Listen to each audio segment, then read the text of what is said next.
culture. Yeah. One more thing that you said about the freedom, it's related to, I think, I don't remember exactly how it's related to what you asked me, but for me, as I see it, like as a kid, I was very much in my own like thoughts. I needed the imagination, the creativity, the time to think. And I know that my parents thought that I'm a bit like, like not here, detached, like a bit like too dreamy, and they said like I'm too confused and dreamy. And sometimes, they did not trust me because of that. And today, when you said it, like when I see this, it's really important for me as a person to have this like time just to think with myself. Yes. And when I see my kids, I understand them differently, Yeah. because each kid has his own like talents and core talents and what they need. And it's not because he's not listening to you, or it's not because he's not grounded and he's like too dreamy and is not doing what he's supposed to do. He's doing what he is supposed to do, right? He needs Yeah. his time. And sometimes when I got a bit older, but still they thought that I'm less oriented to the family, like less like, attached, going with them to all the, weddings and everything. And they were a bit disappointed, I guess.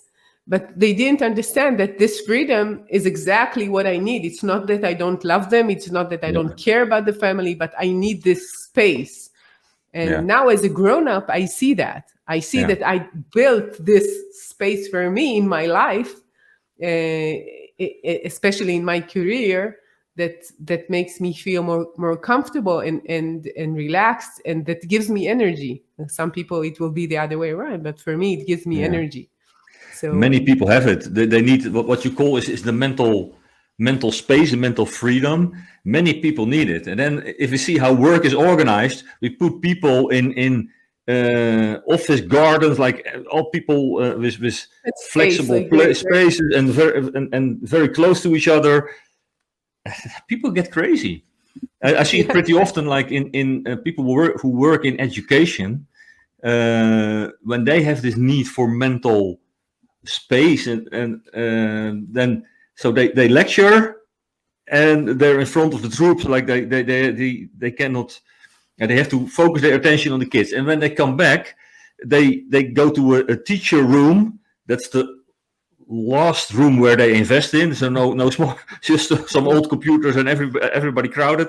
There is no time for these people to recover, and then they are surprised that we have a high rate of burnout in education. Understand the needs of people. And it's clearly written in your report, and that's something we report about if we do team analysis. So understand the need of people and facilitate it, and then they start functioning much better. So you understand this need, and you created the possibility for you. I think sometimes by driving in the car and listening to music or something like that. podcasts. I listen to Podcast, podcasts. something. Yeah, Yeah. but that also probably has to do with other strong core talents of you. But like this mental freedom as a very important need for many people, that plays a key role. Yeah, I think Um, that once you really understand what you need, like what are the things that gives you energy, it gives you joy, that you're in the right place when you're doing it, when you experience that, you feel that it's right for you. When yeah, people are aware of it, they don't have to change jobs. They could have like a non-profit they work with. They could have a hobby. So it doesn't have to be like, yeah, I'm not doing it, I'm going somewhere else. It could be, but it's not that. But it could be for organization to understand how to utilize these like people better and to give them the opportunity, and just for people to understand what gives them joy and to have time for it, yeah, to spend time just recalibrating your life and thinking, I need to invest more, to give more time to this capability, this core talent, this is what I need to do more. You don't yeah, have to change everything. And one more thing that came to me when we said about the education system, which is like a totally, like we can talk 2 hours only about the education system and what I think, but it reminded me of hospitals. because like in the education system you get the same treatment. In the hospital, if you have the same disease, you get the same treatment, right? Like if you have like giving birth, you'll be in obstetrics, like this is where you are. and the fact that everyone is different and has different needs will result in a different result in the treatment, right? Yeah. So if somebody needs more air, he cannot like be dense in a closed room with the smells and the sounds and all the beep beeps you have in the hospital. And it's like I really believe that when you go into a hospital, a very healthy, strong person would be weaker there because they don't have the capability to express themselves. They are so closed.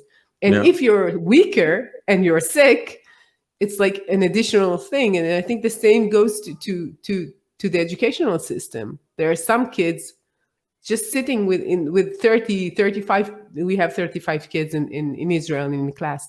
Just sitting there makes them sick. Just sitting. They're not doing anything other than that. Listening. Yeah. I mean, the education is built on the average person. But the highly gifted people, for instance, they have a pretty hard time.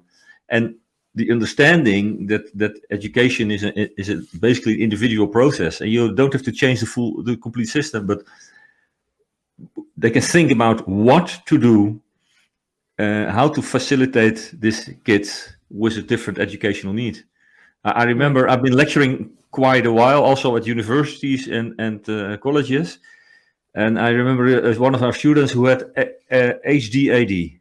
I'm not sure if I pronounce it right. ADHD. It's like anyway. Attention deficit disorder. Yeah. That one. So, and he needed to stand up and walk a little bit through the classroom or go to the corridor and come back. And in the beginning, hey, sit down. But he came to me and said, Jacco, sorry, I need it. Okay, perfect. But don't distract other people. Just do your thing. And we know it. So this was a small thing I could do to facilitate his needs, because he couldn't concentrate because of his personality. And that kind of things. But pretty often there is no eye for that kind of things. Yeah.